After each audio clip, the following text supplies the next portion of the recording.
Well, thanks again, everybody, for joining us. My name is Ross McDonald. I'm the Public Transit Program Manager here at VTrans. And I just wanted to start by thanking Catherine, Otto, and Jackie Casino for all of their work from our planning shop, putting this together, the survey work, all of those things was immeasurably helpful to our staff.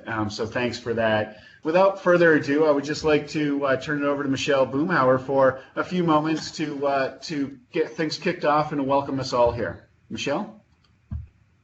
Thank you, Ross. It's great to welcome everyone to the first annual E&D Summit. Thank you all for taking the time to work through this packed agenda and participate in the breakout sessions with us. We're very grateful to have so many people participating across so many sectors.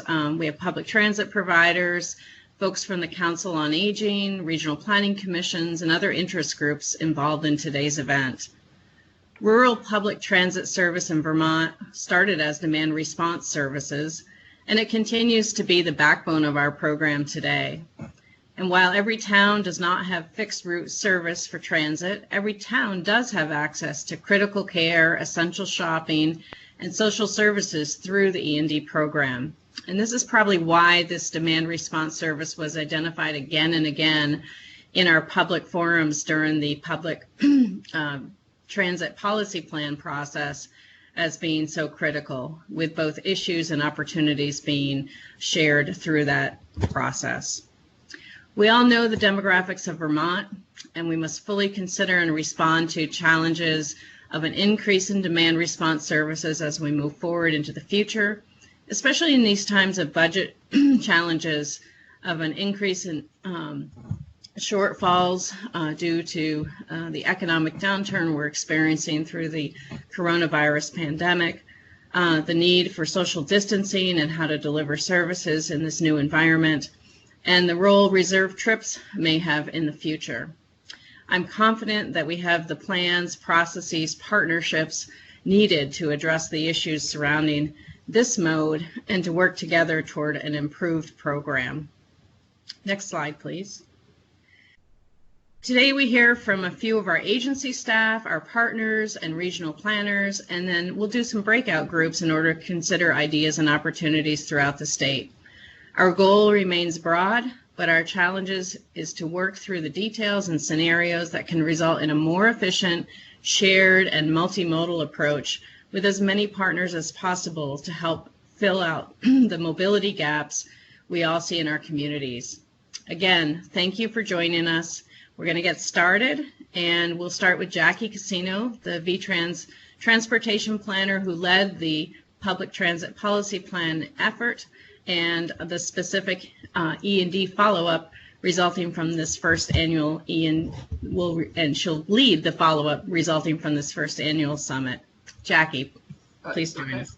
Thank you, Michelle. This is Ross again. We did change up the agenda just a little bit because we didn't want to gloss over the COVID-19 effects on transit in Vermont. We'd be remiss without talking a little bit about where we are in terms of fixed route and demand response. We'll get to Jackie in just a few minutes, but for ourselves and looking at the effects of this COVID pandemic, we've lost several drivers due to being high risk or quarantining with family members or themselves being in quarantine.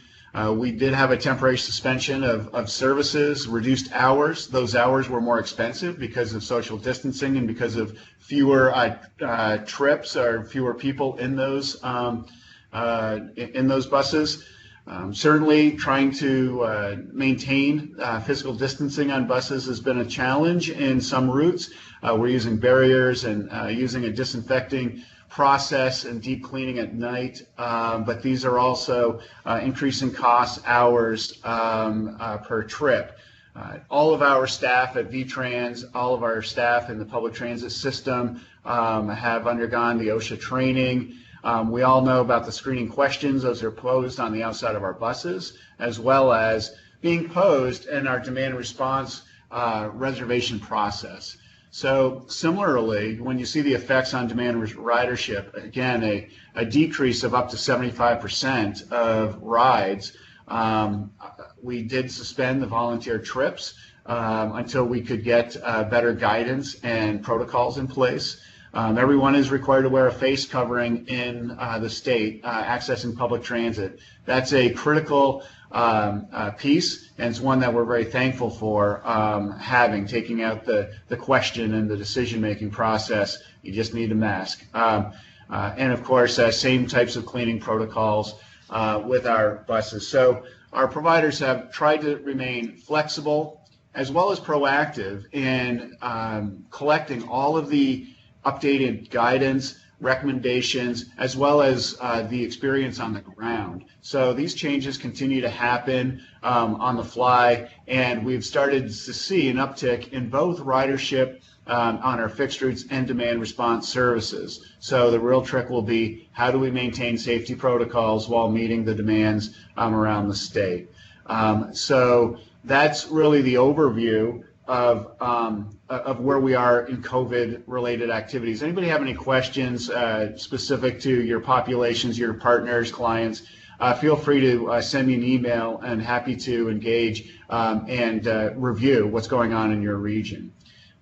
So before we go to Jackie, what we want to do is kind of kick things off a little bit to review what's already happening in the demand response field. To try to get us thinking differently about possibilities, partnerships, and the like. So right now, we're going to turn it over to Tim Bradshaw, who is the public transit coordinator. He has been in charge of the operational oversight during COVID, and he's been my right-hand person since I took the position. So Tim, if you'd like to get started, take it away.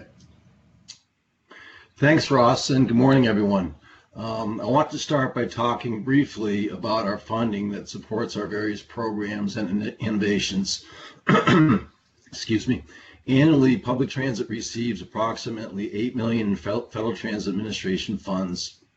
Those funds are matched with $8 million in state funds. VTrans flexes another $18 million from the Federal Highway Program. The total budget of $34 million supports transportation access and other investments and innovations that would not be possible without the support from the legislature and VTrans. The Go Vermont Trip Planner, AVL, Job Access, and Rise to Wellness programs are a few examples. Next slide, please. Here are some initiatives and updates to our program that improve the customer experience and accessibility at some level. We have a newly designed Go Vermont site which conforms to ADA standards. We have launched a new trip planner and AVL service to provide better information and tools for all riders. We are exploring a microtransit service model which could provide increased service access and efficiencies with a defined service region. We will also share some details on our demand response pilots that are expanding services for those who lack eligibility or access to existing services. We are also looking at improved dispatching and scheduling technology to improve interagency coordination. So it all starts with data, open source data. Like General Transit Feed Specifications, GTFS represents a great opportunity for transit systems, particularly those rural agencies without the funds or expertise to work with proprietary systems. With the initial Mobility on Demand grant, VTrans established updates to the open source specifications, GTFS, and these flexible specifications, GTFS Flex, are being consumed by an open trip planner, or OTP. As a result, we now reveal expanded proximity to transit service, capture ADA and deviated fixed route services, flag stop options, and connect people to the regional transit provider to learn more about the demand response programs and eligibility requirements. Next slide, please. This example from Google Maps depicts a less than ideal search result when the user enters origin and destination information. What we learned was the original GTFS data was too limiting for rural areas. Google Maps works great in cities, but we needed to show transit options further away than a quarter mile from the nearest bus stop. Next slide. In this example from the Go Vermont Trip Planner, the same open source data now shows a transit option just a few miles away from the origin. The Trip Planner provides a more comprehensive analysis of the entire trip from the origin to destination. In many instances, the transit provider can assist with access to the fixed route bus stop system for customers unable to get to the bus stop. Next slide. In this example from Google Maps, there are no transit options depicted, but we know the regional provider in this area has a robust demand response network. They offer demand response dial ride services using volunteer drivers, taxis, and medical vans. On the Go Vermont Trip Planner, you can see the result here, inviting the user to call the provider for a demand response trip or simply get to the bus stop shown. The result is giving existing and potential transit riders better info and tools so they can become their own mobility managers. More information makes our services more accessible for all. The open source data we have mentioned provides the foundation for other tools, such as our statewide automatic vehicle location AVL. The smartphone AVL application allows users to plan their trips, identify the closest bus stop, see their vehicle in real time, and sign up for service alerts and delays. There's also a desktop version for those who do not have a cell phone. Next slide. Microtransit may be another option for using enhanced technology to improve service and accessibility. VTrans is always researching ways to reduce cost per trip and increase ridership without the need for additional funding. A microtransit model has the potential for more flexible and convenient scheduling and access for customers. Pilots are underway nationally in many urban areas. VTrans is hopeful this new technology can be successfully implemented in a rural setting such as Vermont. New technologies such as smartphones align with the microtransit model. Customers can schedule a pickup or flag stop in real time. Software balances goals of minimizing wait time and maximizing ridership. Microtransit serves a specific region rather than traditional fixed route path. The model may provide improved and increased accessibility options for customers with mobility limitations, including seniors and persons with disabilities. Next slide. Rides to Wellness. Currently, Vermont has 5 successful pilots implemented. Rides to Wellness consultants are also working with additional Vermont regions on implementing additional pilots. The roadmap developed to assist frontline staff with triage of transportation requests. Pilot bridges the gap for trips not eligible under Medicaid and E&D. We have provided 1,000 trips since April of 2018, but demand has dropped significantly recently as a result of the pandemic. Next slide. We also have Recovery and Job Access pilot that we received a grant award from the Federal Transit Administration for. It was a $320,000 program over 2 years to cover costs for recovery and job access transportation. Services started in partnership with Rural Community Transportation in September 2019, providing additional transportation options for recovery centers in Newport, St. Johnsbury, and Morrisville. A second pilot started in January 2020 in partnership with Marble Valley Regional Transit District in Rutland and the local recovery center. VTrans and the Agency of Human Services are partnering on oversight and funding. The pilot has been very successful so far, with over 2,000 trips provided in 7 months. $160,000 has been committed to the pilot to those 2 regions. but we're also looking for additional regions throughout Vermont that will be viable candidates for new partnerships. Great. Ross, I pass it off to you. Thank you very much, Tim. And when we look at all of these in total, it truly is a component or an example of the sum being much more important than its individual parts. And that is because all of these have provided services, improved ridership experiences, and together they've also taught us a lot of lessons.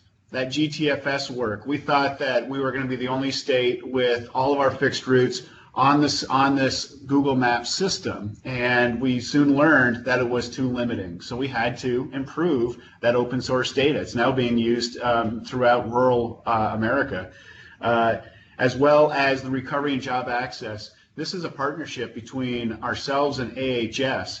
We know that we can do more together than separately, and while we have been coordinating our respective services to actually fund and develop scopes and proceed with these pilots together, is now teaching both agencies real time. So I'd like to thank AHS for their partnership, and I look forward to continuing to work with them and other agencies so that we can continue to leverage our services, amplify our message. So that's where we are now, and our next presenter is Jackie Casino, she is a transportation planner. I feel like she's a transit planner because she's been working with us so closely for the last few years on the public transit policy plan and this E&D program specifically. And so with that being said, Jackie, if you could take it away, that would be great. Great. Thank you, Ross. So again, I'm Jackie Casino. I'm a transportation planner with VTrans. This presentation is going to cover the results of the statewide E&D survey. Many of you have heard this presentation from the regional perspective at your local E&D committee meetings. And those presentations and summary reports are available through your local RPC staff or the local transit providers. Note that this project was made possible through a partnership with the Northwest United Way, who piloted the survey in Chittenden County back in 2018. So next slide. So I'd be remiss if I didn't just acknowledge that many hands make light work, sort of. It's still a big effort to get this done. So through the regional planning commissions, VPTA, all the transit providers statewide, Northwest United Way, especially Leah Soderquist there, certainly helped us to move this forward. Next slide. And so just a little context to give a little bit of background information on this project. It's really just a start for us to try to fill two gaps that we identified during the development of the public transit policy plan, which is a statewide document that we're required to complete every few years that really, has us take a moment to look at what are the current conditions of our transit system, what are the future projections, and how can we be doing better. So we looked at, so the two gaps we identified really that were the basis for this project is there was a real need for it, as well as really to meet some state and federal requirements in a better manner. Transportation is a basic need for everyone in our state. Statewide, it's estimated that the E&D program only reaches about 12% of the eligible populations. And taking a deeper dive into current and future demographics, the average age of Vermonter is 42 and a half years. This is the third highest in the state, behind Maine and New Hampshire. And in the next 10 years, the number of Vermonters over age 65 is expected to increase by 60% to 175,000 people. So breaking that down, 1 in 4 Vermonters will be over the age of 65 within the next 10 years. And the fastest growth will be in those over age 80. And some of the most rural counties in our state have the highest percentages of older adults. So Essex and Bennington, Windsor, in those areas. So the takeaway for us was that the older Vermonters population really will continue to grow, and the demand for these types of transportation services will continue to grow as well. But as we all know, the transportation resources for this program in particular have remained fairly stagnant. Also, an additional gap, as I mentioned, was the federal and state requirements. So as part of the public transit policy plan, we heard from E&D committees around the state. And there was a real need for these committees to hear directly from the riders, to be more inclusive of the folks that are consuming this service. So for us, being able to collect this baseline data, such as customer service satisfaction, will help us to develop more comprehensive program overall.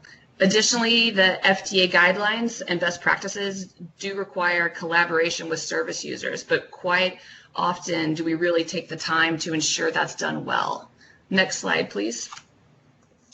So diving a little deeper, what impact will this have on the program? So we envision the program to be more responsive to the needs of riders. It's designed already to be locally responsive. That's why it varies to some extent from region to region. Each community and group of people that you serve is different. But the idea is that by utilizing a simple feedback loop, which was the survey, it's really a tool to bring the riders, planners, E&D partners together and to create a more meaningful and purposeful connection. So,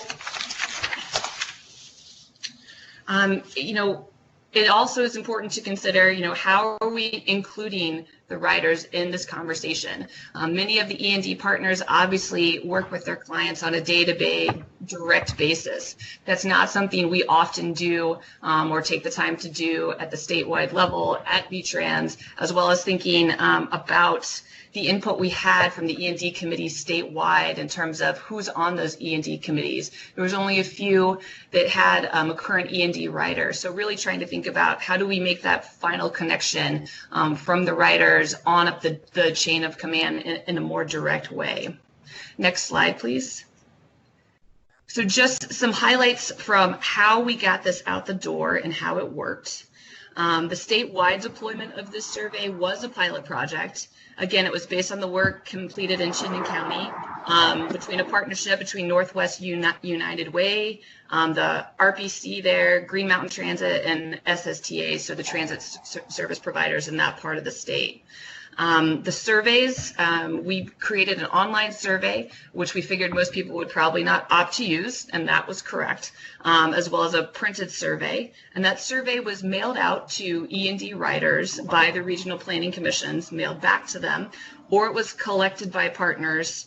The data was entered by the regional planning commissions into the SurveyMonkey account, and the results were analyzed by VTrans.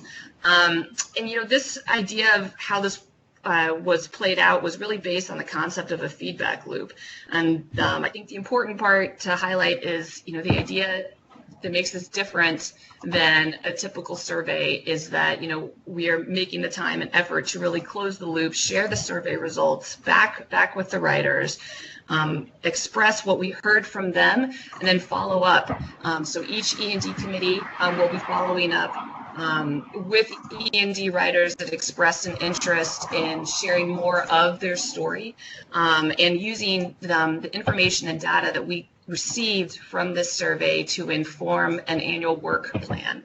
So, I think it is important to point out, that there were some regional adaptations to this type of project, and that's to be expected. But I think for us taking a step back and looking where some of the gaps were, it really highlighted the need statewide for us to continue to focus on better data collection, management, consistent engagement from the regional planning commissions in these committees, better and more regular communication between the agency and our E&D partners to really establish the relationships, establish the trust, so that when we go out to the E&D partners and say, hey, we would like your client list, we want to mail them this survey, that's an easier process, right? So some of the challenges that happened along the way were mailing out surveys versus working one-on-one with clients. We certainly heard loud and clear and tried to be responsive to the partners that said, look, you can mail a survey, but based on my clients, they're probably not going to complete it that way. We really need to have staff be available to work with them one-on-one to fill out the survey. So whether that's giving them a phone call, or when senior centers and adult days were open, having staff being able to work with them there. We tried to be flexible. We also had drivers that were willing to hand out the survey. We struggled with that balance of having a consistent method statewide and making sure that the clients and writers felt comfortable giving their honest feedback and opinion, even if it was a driver or a staff person working with them to complete the survey. But I think overall, based on the responses and what I saw statewide, no surprise to most of you, your clients are not shy about sharing their opinions, good or bad. So it certainly was lesson learned for us in future years to how to get this survey out the door. Next slide, please. So just a quick highlight of what we asked. There were 15 questions total. 10 were customer service specific, and 5 were more general or demographic questions. These benchmark questions were from a national database, so we can compare the results that we had in Vermont to what people are seeing across the country. And this option was available through a partnership with an organization called Fund for Shared Insight. And we did have some custom questions. That's always an option. So if E&D partners have a survey that they do with their clients anyway, we can certainly add those questions in future years. Next slide, please. So looking at the response rates, originally the response rate goal we had was to try to get about 20% of responses back per E&D partner, and this was, some of the groups are very small, so the idea was that this would help with client confidentiality. This chart demonstrates the completion rate per total of riders in each region. So overall, we met that. The red dashed line is that 20% that we were aiming for. Statewide, we did have 435 surveys come back to the RPCs as undeliverable. That's something that we know in terms of data management. It just happens, right? Folks move or they pass away, and we don't have the most recent updated information on them. Next slide, please. So now we'll dive into a little bit of what we heard back from folks. So we heard overall, no surprise, the majority of folks were ages 55 and up, and in particular, the largest cohort of people were ages 75 to 84. The oldest responses overall were in the Upper Valley area. The youngest responses were in the Central Vermont area. And again, just keep in mind, this is not a statistically valid survey when we take in mind the demographics of the oldest counties are Essex, Bennington, Windsor, and Orleans. So, we do the best we can, but those are the results that we got back. Next slide, please. So this concept of a net promoter score. So again, this is a customer service survey, right? The idea of a net promoter score is to dig a little bit deeper than just, hey, are you satisfied with this service? So this question is calculated based on responses to the question, how likely is it that you would recommend this service to a friend or a colleague? And this is a question that's been used in the private sector for decades. And statistically, the idea behind it is it's more likely to depict brand or product loyalty. So it's really a management tool, and it serves as an alternative to a traditional customer satisfaction question and research.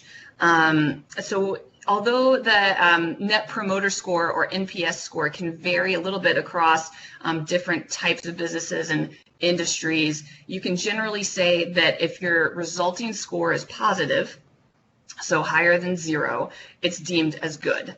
If it's 50 or above, it's deemed as excellent. And if it's anything over 70, it's considered exceptional. So statewide, our lowest score was 47, highest was 94. Again, this was on a score of 0 to 10. And I think overall we can say, and I think this lines up as well with the rest of the survey results and the open-ended responses we received back. Overall, we are doing a good job. I think folks would always appreciate more service, of course, and more frequent service, but in general, folks are pretty satisfied. Next slide, please. So again, just a few slides on some of the survey results. So we asked the question, is this service important to maintain your health and well-being? And the idea behind asking that question is, the funds for this program have been fairly not stagnant, but capped for a long time. And obviously critical care, medical trips, those are the first ones, as they should be. But in more recent years, we've heard loud and clear from E&D providers, our partners at AHS, just really the importance of the social personal trips and how challenging that is in tight budget times. Those are the first ones that are often cut. More and more statistical data is showing the value and importance to decrease social isolation, improve mental health, as well as physical health, and the correlation that has on people not ending up in the hospital. So, the idea is to start to, begin to peel away the layer of how important is this service already, even with the caps that exist, to maintain health and well-being. No surprise there, 58% of respondents said they strongly agree, right? Next slide, please.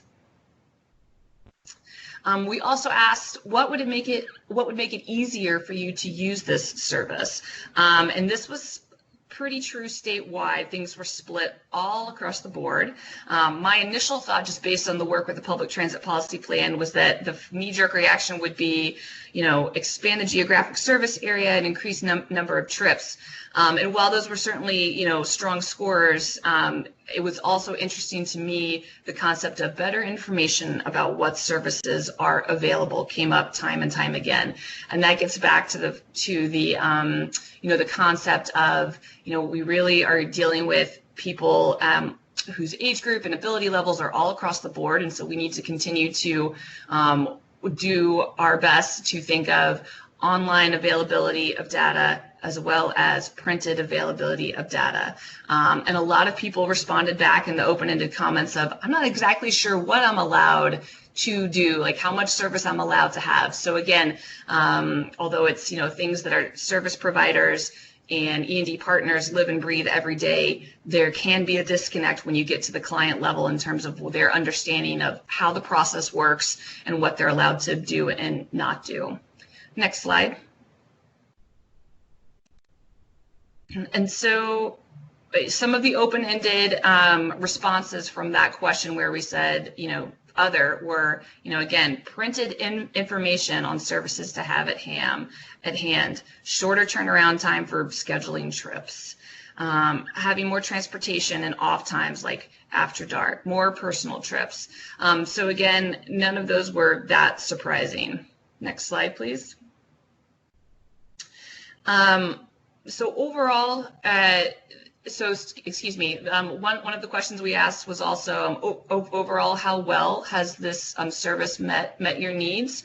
And again, well over the majority said extremely well or very well. So that's something to just continue to keep in mind, although there are certainly improvements that can be made. Overall, this I think lines up with what we hear from clients when we speak with them directly, that this is not necessarily their first choice of service. They ask friends and family members to give them a ride first. If they can drive themselves, then they do that. This is really, their next step, their backup option. And so they know that, and they consider that. And so they consider the service that's being provided as extremely helpful and valuable, knowing that, if it was something that they relied on for their first choice, the scores might be slightly different.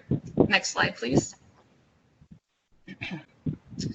So, overall, the main takeaways statewide that we heard that we're considering and thinking about as we work with the E&D partners statewide is, we really receive feedback on easier scheduling and confirmation. Part of that could be, what we heard is for some regions, they really want an online option.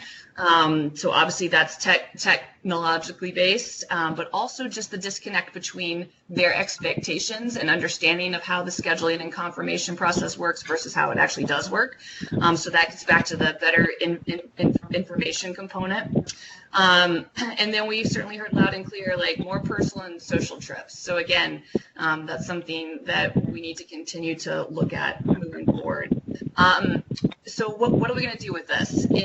We anticipate deploying this survey every 2 to 3 years to begin to create this level of baseline data. Summer reports are being mailed out now to E&D partners statewide based on their regional responses. These will also be available on VTrans and transit provider and regional planning commission sites. And the next phase of this survey work, that follow-up work, is scheduled to begin in October of 2020 and will continue throughout the next federal year. So the idea is that we're really taking this information and building on it, and it's just a start for us. So that was it for me. I'll hand it back off to Ross.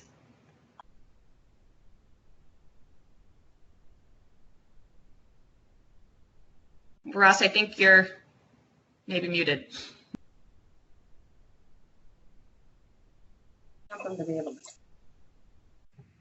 Okay, guys, sorry about that. I thought I unmuted myself. But thanks again, Jackie.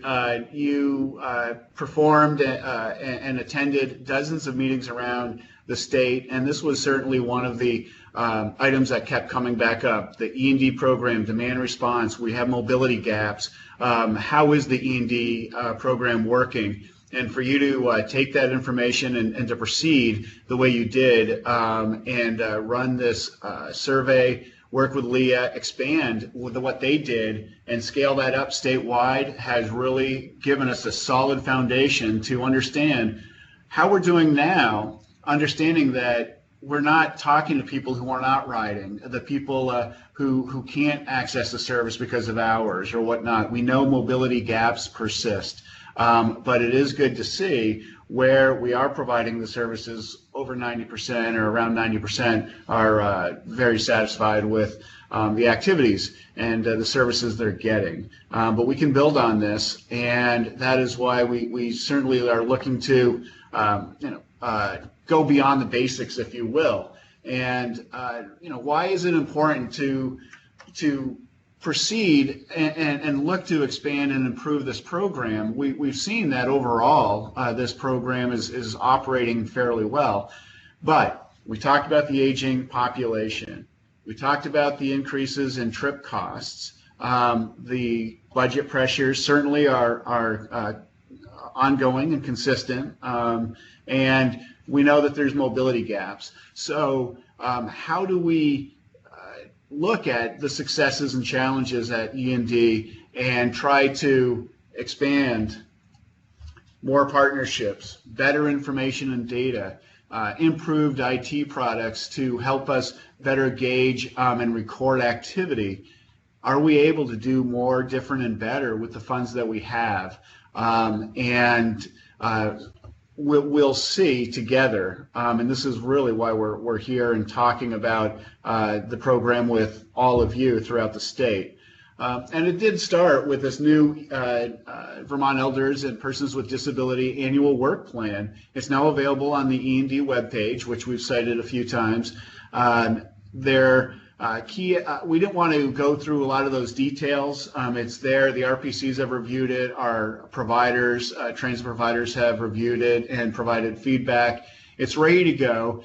This will be incorporated into the RPC work plan starting in October. And starting in October, we'll then start adhering to this new guidance.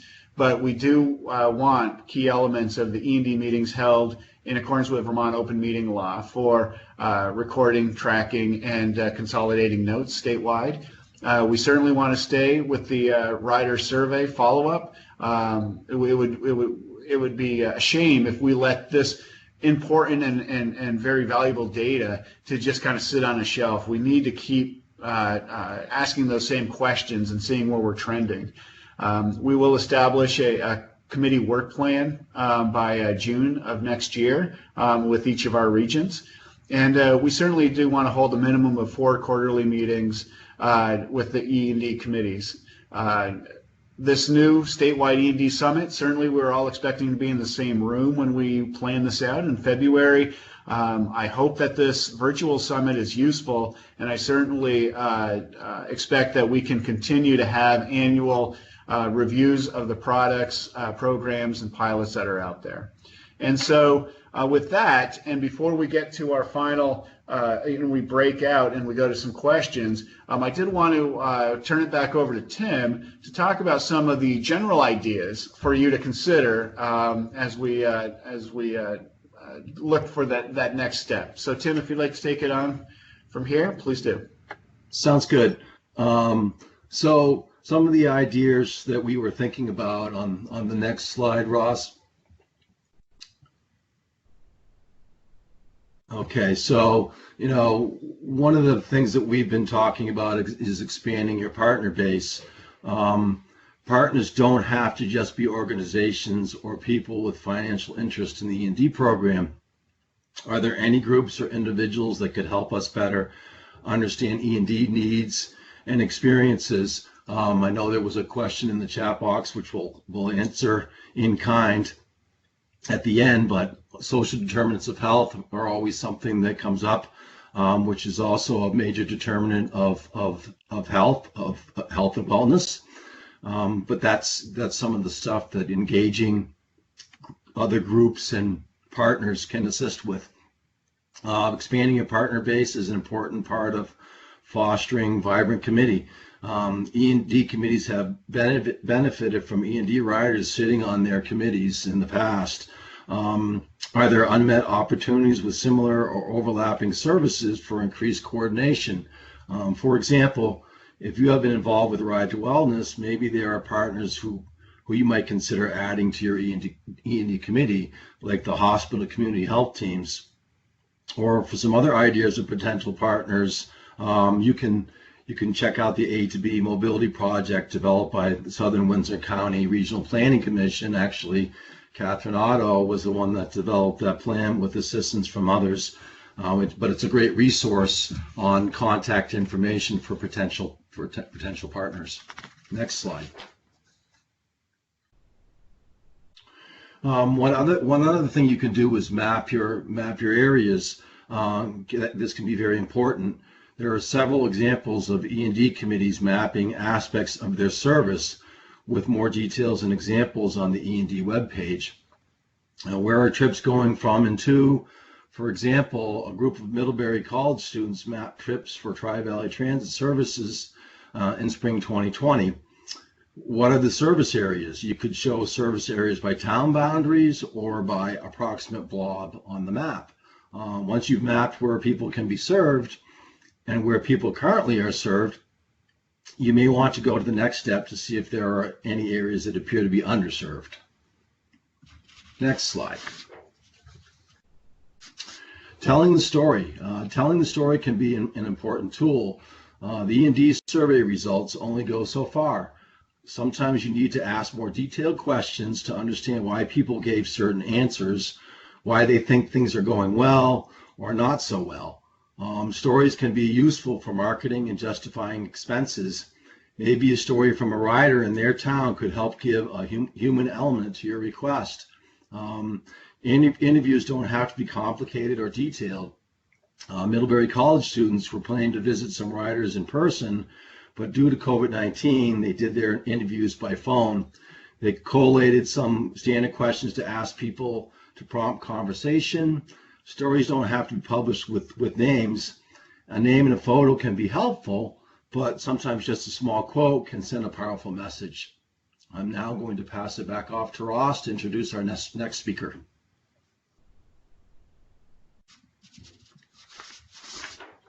Thank you, Tim.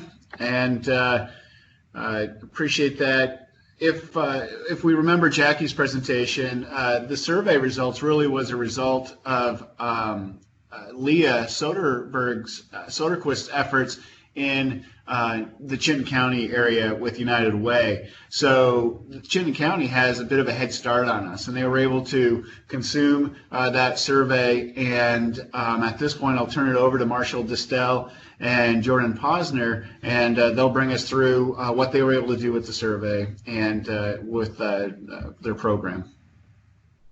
Well, thanks, Ross. Good morning, everyone. So I'm Marshall Distel. I'm a transportation planner with the Chittenden County RPC. I'm here with Jordan Posner from Green Mountain Transit to give you a brief look into some of the initiatives that we've been working on within our Chittenden County E&D committee following our E&D rider survey. Next slide, please. So as Jackie and Ross alluded to earlier, Vermont's demographics are changing. As our population has continued to age, we've really recognized that it is imperative to identify efficient and equitable solutions to meet the mobility needs of our older adults and people with disabilities across our state. So over the past few years, there's been a growing need to open up our dialogue among Chittenden County E&D partners due to the increased cost of providing E&D transportation and the underutilization of volunteer drivers within our region. To address some of these challenges, the CCRPC has been working in partnership with GMT and United Way of Northwest Vermont to evaluate improvements that can be made to Chittenden County's E&D program. Our program evaluation included an overall goal to develop a better understanding of our E&D program among stakeholders, while another goal was to identify enhancements that could be made to improve our program as a whole. Next slide, please. So here's just a look at our E&D evaluation methodology. This project really started out as a request from the CCRPC's UPWP committee, which convenes annually to determine how the CCRPC should allocate this diverse set of local, state, and federal funds towards transportation programs and other planning projects. The UPWP committee expressed interest in having us conduct some sort of a more comprehensive evaluation of our E&D program as a whole. So we were able to go ahead and award United Way with funding to lead efforts to critically evaluate our E&D program. So throughout 2019, we held a series of supplemental E&D partner meetings to take a look at our current program challenges and really to explore some opportunities for improvement. As part of this process, we strive to listen and learn from our E&D partners so that we could collectively generate stakeholder-led improvements to our program. We collected feedback through an E&D partner survey. We facilitated partner-oriented focus groups, and we really just worked together to find ways to better support our E&D partners in their role as program administrators. We also worked to prioritize long-term improvements to create a more equitable program for all of Chittenden County's residents. Another thing to note is that while this work was happening, we were able to align our planning with the outreach conducted as part of the public transit policy plan. Next slide. So here are just some of the outcomes of our program evaluation. It was essentially through our facilitated monthly meetings with stakeholders that the roots of our collaboration took place. We expanded our knowledge of Chittenden County's E&D program, the relevant policies and procedures, as well as the roles and responsibilities of our program stakeholders. So some of the things here. So we prioritized the need to increase volunteer driver utilization to reduce the cost of long distance trips. We developed a public-facing E&D user ride guide to better display information about our program and how to use the E&D services offered in Chittenden County. We also simplified our trip types between our 10 E&D program partners to make it a bit easier for ride scheduling and billing. I think Jordan is going to talk a little more about this momentarily. We also developed a data management tool with the goal of helping our E&D partners manage their budgets and really better understand the monthly services that they're paying for. We're still working on this tool, but we hope to eventually offer each E&D partner with more insight into their monthly invoices.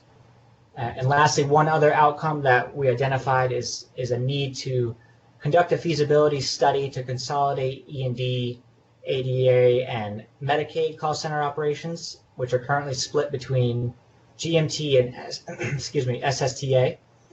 So we're planning to conduct a study for this as part of the CCRPC's fiscal year 21 work program. I'll now hand this off to Jordan. Thank you, Marshall. So in conjunction with our paratransit coordinator, SSTA, GMT worked with CCRPC in the United Way to implement some of the strategies that were identified by the survey. The goal was to reduce the amount of data that partners saw, but also to make it easier for our passengers. One of the ways that we identified that this could be done was to reduce the amount of trip categories used. So as soon as the survey was done, SSTA implemented more refined trip categories and dropped them from 12 to 8. And over the course of just 1 month, we were able to see that change, and partners saw their change on their bill. Next slide. So accessible info. So these were some of our lessons learned and what we'll be carrying forward in our Chittenden County E&D meetings. Accessible info was one of them. It was important that E&D information was made available to our passengers. Previously, it had been sporadically shared and really was more based on a regional basis of our 12 E&D partners. Shared data metrics and performance metrics, making sure that we are tracking all of our partners in the same way, and that everybody understands what the data and performance metrics are telling us and how we're performing. And then finally, creating a regionally distinct program. Chittenden County's E&D challenges are unique in that we have a significant amount more partners than other regions in the state, and are amplified by the complexities of the county, having a huge mix of urban and significant rural populations, and how that plays into the Chittenden County E&D program.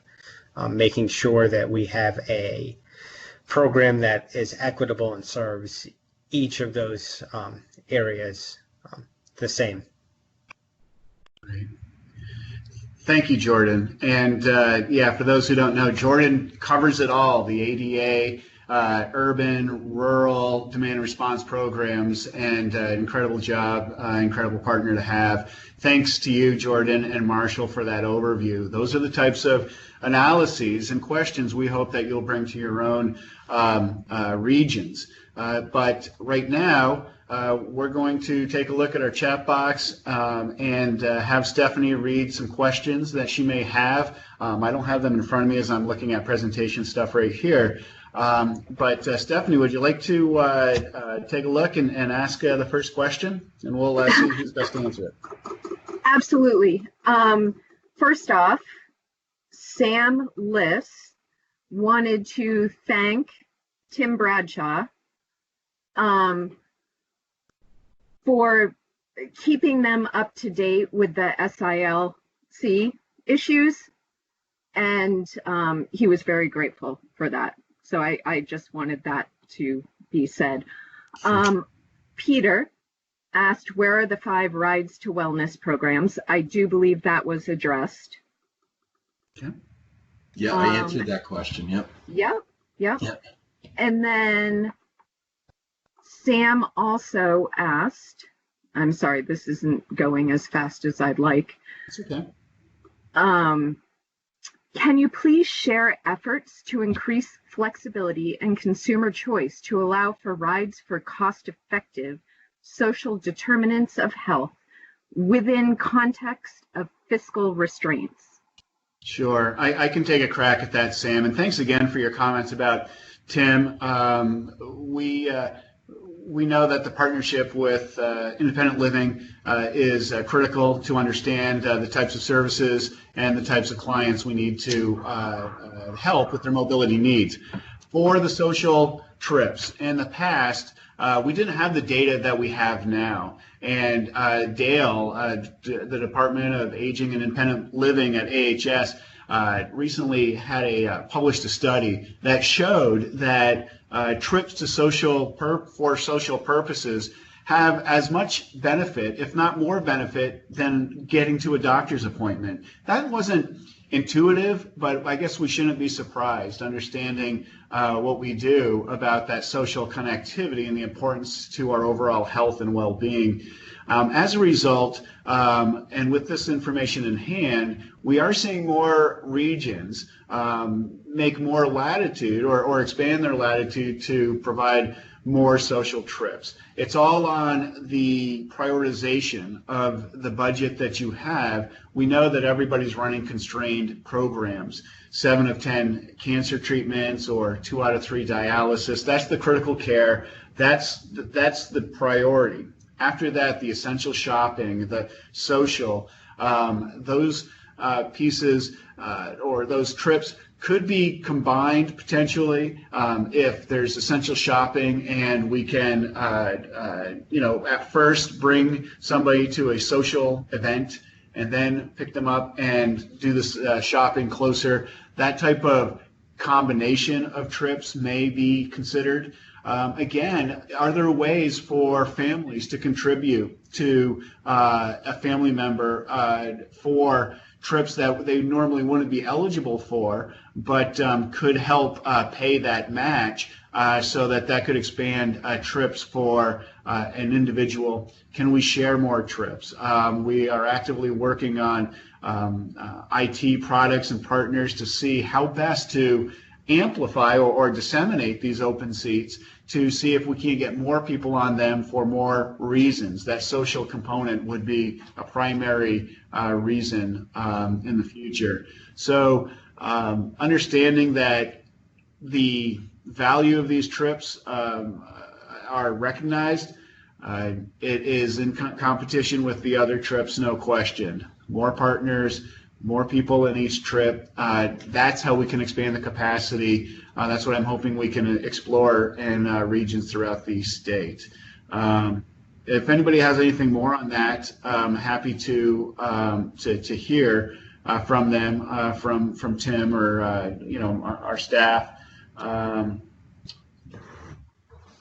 Yeah, I'll weigh in a little bit here, Ross. So certainly, we have an annual route performance report where we closely track our demand response ridership by trip mode and by trip purpose. And for those of you that aren't familiar with those definitions, mode is whether it's provided by a taxi or a volunteer driver or some other means like a medical van. But we have seen in some regions a significant percentage of their trip purposes, which include those social determinants of health, are provided under the Ticket to Ride program. It seems giving that added flexibility, as Ross has mentioned, increases their potential to do a higher percentage of social determinant trips. In fact, some regions are well over 50% in the social determinant trips that they provide. If you combine both the senior meals and the shopping and the social personal, can we do a better job? Sure. Is there limits on funding? Of course. We also have to be cognizant of those critical care trips and trips of that nature to ensure that we're serving the vulnerable population as best we can. Yeah. Thanks for that, Tim. And there's no getting around it in terms of capacity and need out there. So, Stephanie, do we have any other questions at this time? Well, I have a statement from Molly Burke. If you're planning more rides to wellness pilots, Brattleboro would be a very good place to do that with a high rate of people needing treatment. Great. Well, thank you for that, Representative Burke. Thank you for sitting on our Public Transit Advisory Council and for all of your assistance in our presentations, testimonies to the House Transportation Committee. We look at Brattleboro as a good opportunity for an extension of our microtransit program. If it's successful in Montpelier over the next year to 18 months, would Brattleboro and Bennington and smaller or larger towns that could be a little with some dense activity, would those be better off served through demand response? And so that means everybody has access to the same microtransit service, ADA, elderly and disabled, general population, and general public. Can we combine those mobility needs and distribute trips through demand response? That is something that we're hoping to move toward in the future. First things first, of course, is to pilot it in a very small, dense area like Montpelier, and then to move that throughout the state. But thank you for that, and duly considered for sure. If you'd like me to follow up on any of this as it relates to Brattleboro, I'd be happy, as you know, to speak with you anytime. But I think that answers that question. And are there any other questions that you're seeing on the chat box, Stephanie? I am not. There are no other questions right now. Okay. And so as we talk about next steps, first and foremost, thank you for attending and participating in this trial and initial E&D launch and summit. Also, for those who are on the committees, it's a big commitment, and we want to recognize and thank you for all your hard work that you put into the E&D program. The next steps will be this presentation, any questions that we get during and after this summit will be posted and answered. The presentations, everything will be there, not least of which would be the follow-up survey, the evaluation, if you will. We want to know what worked today, what discussion points were useful, what you'd like to see more of. This is really your forum, and we want to make sure that we shepherd it along in the way that you deem most appropriate. As we get to questions, if we, anything that comes up during our next call, as you reconsider your region, please send them to me, and Catherine and I will work together to make sure that that is on the clearinghouse of materials that will be available to you. Thank you very much.